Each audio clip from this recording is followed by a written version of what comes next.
aquarium as a kid. I've always been fascinated with animals, and looking back, I realize now a value toward having a fish that I didn't understand at the time. You see, I came home from school one day and my goldfish was floating on top of the water. It was dead. It was a tragic experience for me to realize that this fish that I enjoyed looking at was all of a sudden gone. And when you look back on it, this was a nickel fish, but it taught me a valuable lesson as a child to begin to understand and comprehend the reality of death and decay that is unavoidable in our world. Now, as a parent, I would encourage you to think that exposing your kid to some of those types of realities is healthy in the long run, while it may be uncomfortable and even painful in the moment. Because when we pan the landscape of our world, one thing is undeniable. Everything is dying, decaying, and slowing down. As much as we wish that time could stop and nothing would change, the unavoidable truth is it's happening. The world is slowing down. Stars that shine bright eventually will vanish. People that are here will not live forever. And I realize that is a morbid, depressing topic that we don't want to think about. But here's why it's important. When we contrast the reality of death and decay in our world and compare it to the truth of Jesus, we find hope and encouragement. Hebrews chapter 13, verse 8 tells us this: Jesus Christ is the same yesterday as he is today, as he will be forever.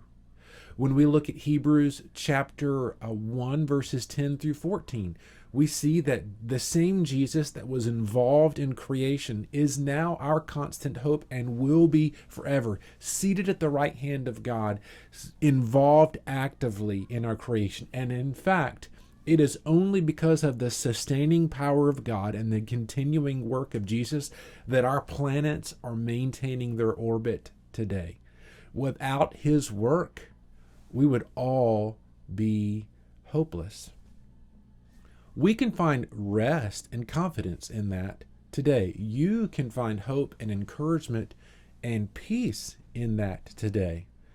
When I look around my life, my kids are aging, stages of life are moving forward, people that I know are falling victim to sin or disease and death, destruction, kingdoms rise, kingdoms fall. All around us, our world may feel like it's in disarray, but here is the never-changing truth.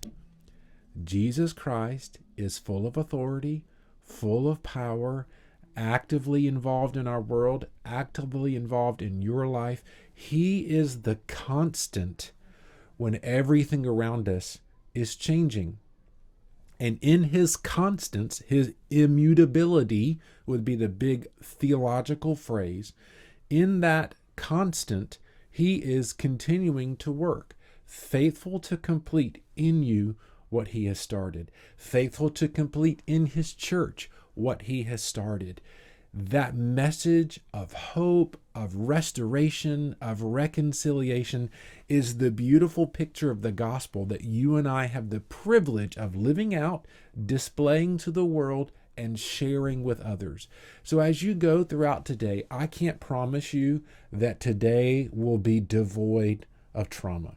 I can't promise you that change will not continue to happen. In fact, I can guarantee you it will continue to happen. I can guarantee you that all of us are going to experience tragedy and heartbreak. But what we can trust is that Jesus is present, an ever-present help in time of trouble. He will continue the work that he has started. He is the same yesterday as he is today, as he will be forever. And in that, you and I can have peace. The warning is that we find then our identity rooted in his constants rather than in temporary things that are changing around us. There's a lot in that, what I've said today, that I encourage you to take heart and try to strive toward understanding and living out. In fact, if you missed our sermon this past Sunday, we dove deeper into that subject and that topic, I encourage you to check out that sermon if you missed it. But today, I want you to be encouraged to find delight and peace and rest in the constants that Jesus never changes.